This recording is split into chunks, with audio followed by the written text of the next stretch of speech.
మీకు ఏదో పట్టి పీడిస్తోంది, దోషం తెలియట్లేదు. ఇందువల్ల ఇలా అవుతోందండి అంటే ఏ పర్వాలేదు అవుతుంది కానండి, ఏం పర్వాలేదండి అంటుంటారు. దోషం పట్టుకోలేరు. అది ఎందుకు వస్తుందో తెలుసా?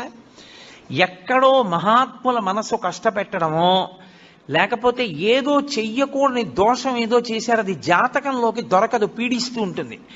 మీకు దొరకని దోషం పోవాలి అంటే ఒక్క నంది అభిషేకానికే పోతుంది.